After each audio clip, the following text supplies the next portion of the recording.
Hey y'all, my name is T, and let me just say this in the beginning.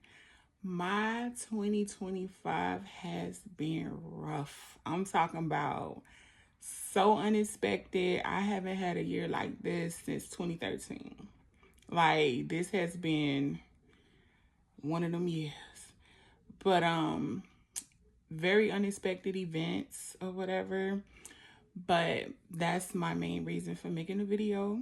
Like, as you can tell from the title, I'm 37 and I am experiencing heart failure at such a young age.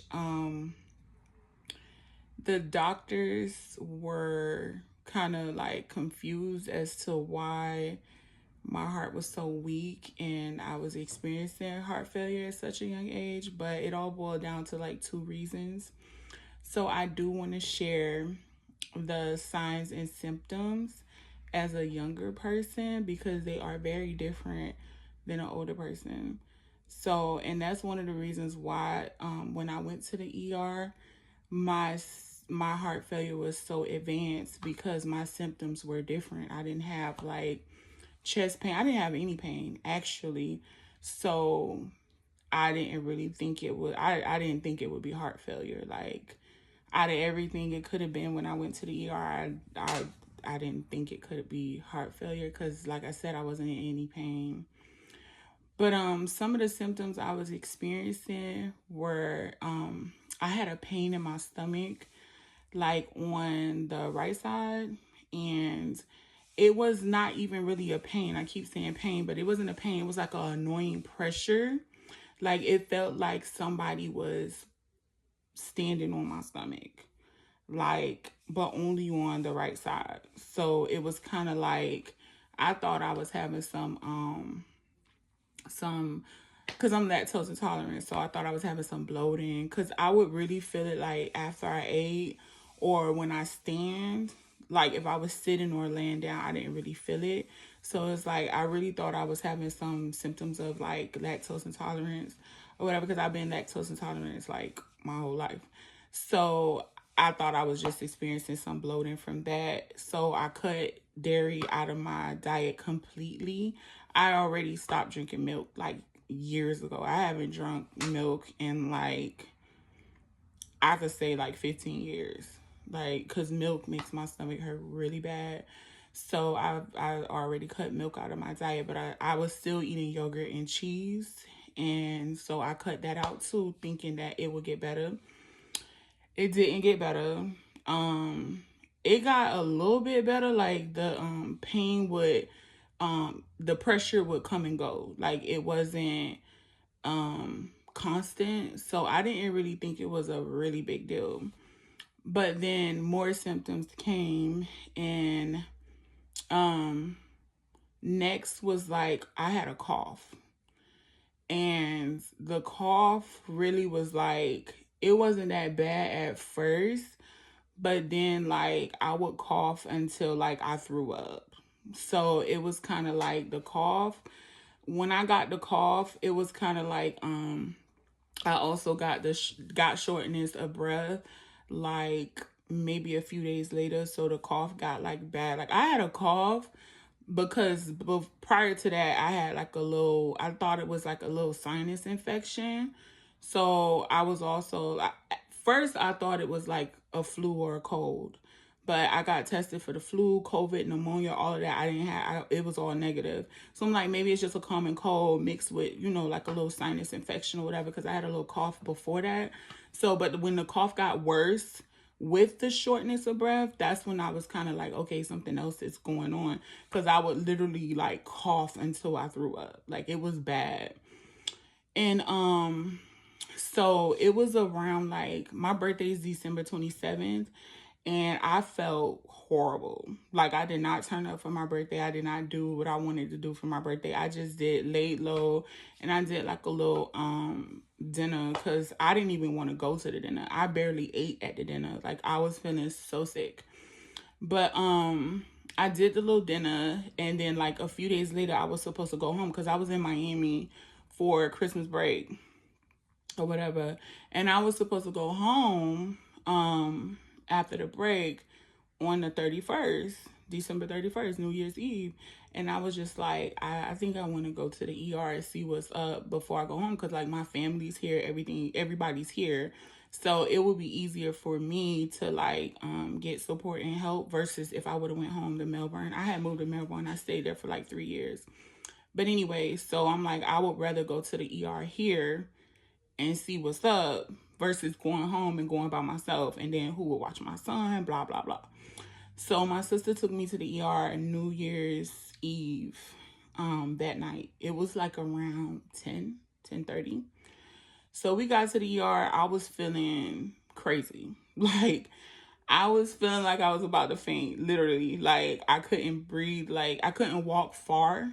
Like, I would get very short of breath if I walked far or whatever. So I walked into the ER, and then they took my blood pressure. They asked me what was wrong. I told them about the pressure in my stomach, the cough, and the shortness of breath. And then they took my blood pressure. My blood pressure was 210 over 139. Like, it was bad. Like, my blood pressure was like an emergency.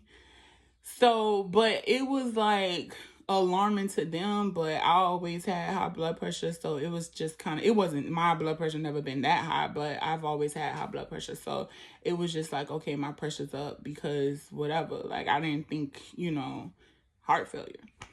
So they took me to the back, and I had like it wasn't a room, it was like still in the ER, but it was like the triage, like kind of like in the cut, like a bed in the cut or whatever. So they took me over there and they took blood. They asked me, my symptoms and stuff. I told them again. The doctor came, and the doctor was talking to me and telling me that they were going to take blood work, they were going to do tests and stuff like that. So I said, okay. At that point, I would have did anything to feel better.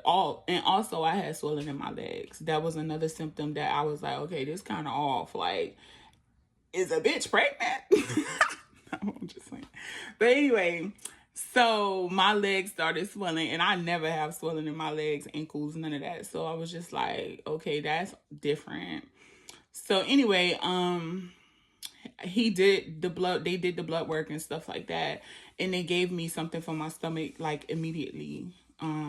Before the blood work came back, I had already had the medicine for my stomach, so my stomach started to feel a little better.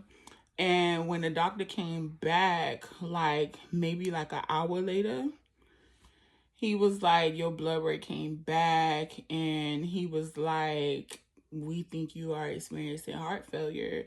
And I'm just like, I was looking crazy. So I was just like shocked. I didn't say much or whatever. I was just listening to what he was saying. And he was like, you're really young. And he was like, we're trying to figure out, we're going to figure out why. Like, what is it linked to? Do you have an underlying disease? Is it genetic? Like, something like that. So I'm just listening. And the nurse was like, are you okay? And I'm like, yeah, I'm okay. So he was like, you're going to be here for a while. And I was like, so I'm getting admitted, like, right? And he was like, yeah. He was like, you don't have to stay if you don't want to. I was like, I'm staying. And he was like, yeah, we're going to figure it out, but it's going to take a while. He was like, you're not going home anytime soon or whatever. And I was just like, wow. Like, I was kind of like a little bit in shock or whatever. And I actually did my New Year's countdown in the ER. Like, they had like a little countdown, and everybody was like, Happy New Year. So actually, I celebrated New Year in the ER. In the first 2 weeks of 2025, I spent in the ER. I mean, in the hospital. Because I went to the hospital December 31st. I got discharged January 12th. So I was literally in there for like 2 weeks. And it's so crazy because I can't even remember every day there. I only remember a few days. I don't know if it was because of the medication. Like, I was on like 5 different medications. I lost 40 pounds in 2 weeks. So while I was in the hospital, I lost 40 pounds. And since I've been out the hospital, I lost 20 more pounds. So I actually lost 60 pounds altogether. And I'm continuing to lose weight because that's a part of my treatment plan with my doctor. So I actually ended up moving back to Miami to get treatment here. Um, the hospital that I went to, they actually have a heart center downstairs, which is like the cardiologists and stuff like that. They call it a heart center. So they have some of the best doctors. So I'm like, I think I want to move back because I have support here. I don't really have support in Melbourne. So I ended up moving back, and I've been working with my doctor for like a month and a half, and I've been doing really good. But um oh, I forgot to mention, when I went to the ER, they went while I was in the hospital, while I was admitted, they did a calf, a heart cath, and I didn't have any heart disease, and I don't have pulmonary hypertension. So those were good things. And the doctor was saying, because of my age and because I don't have heart disease and I don't have pulmonary hypertension, that I could have a full recovery. But it's up to me. I got to take the medicine. I got to lose weight. I got to do all that in order to do a full recovery as expected. And also they did a echo on me, and my heart was pumping at 17%. So they were like, damn. The doctor was like, I knew it would be low, but I didn't think it was going to be that low. So I was just like, wow. Like, basically at any moment with my blood pressure and my heart pumping at 17%, I could have dropped at any time. I could have had a heart attack. Anything could have happened like within that time, and I don't know the time frame. I don't know when it started. I know I started feeling really sick like October.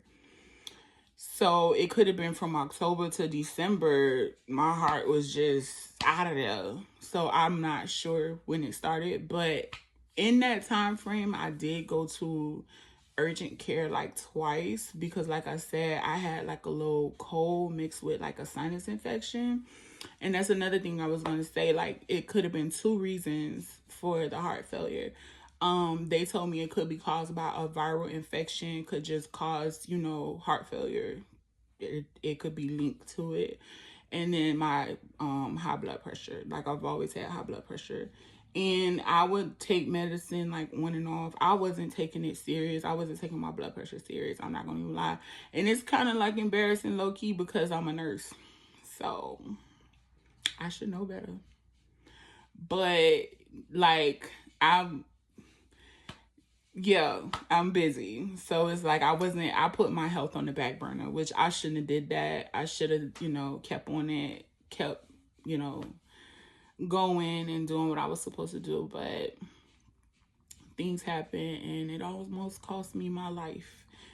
So I would never do that again. My health will always come first. And because, I always say, like, while I was in nursing school, my favorite thing to say was, oh, after nursing school, I'm gonna do this. After nursing school, I'm gonna do that. And no, I should have been taking care of what I needed to take care of while I was in nursing school. Because, like I said, it almost cost me my life. And I do have a son. So I wouldn't want to, leave my son. And he's only 12 years old. So, this video is getting kind of long. So I will make another video if you guys want to know like my treatment plan and like what me and my doctor are working towards. I can do that. I can do a video about that because like this video is like to raise awareness because young people, I'm not gonna lie, like a lot of my friends and family and stuff like that, they probably think this can't happen to them. And 37 is not that young, but for heart failure, it is young because this happens in like 60s, 70s, 80s. Like this is like older patients. It doesn't really happen with people my age. Like I'm talking about 30 years from now, it wouldn't be shocking. But even my doctors were confused. And my doctors were my age. I had doctors that were like in their 30s also. And they were just like, for you to have heart failure so advanced, it's like baffling because you're so young. So like I said, I could do another video about like my treatment plan and how I lost weight when I got out the hospital, and anything else y'all would want to know about, my journey on to recovery. So just let me know. But this concludes this video, and I hope you all stay well and go get checked out. I don't care what it is. It could be something small. You could have like, if it's persistent, it's something worth checking out. Like if it's something like a 5-minute thing and you go about your life and your business, whatever. But if it's something that keep reoccurring, you should just be on the safe side and get it checked out, because that's something I didn't do. So like I said, I hope you all stay well, and I will see you in my next video.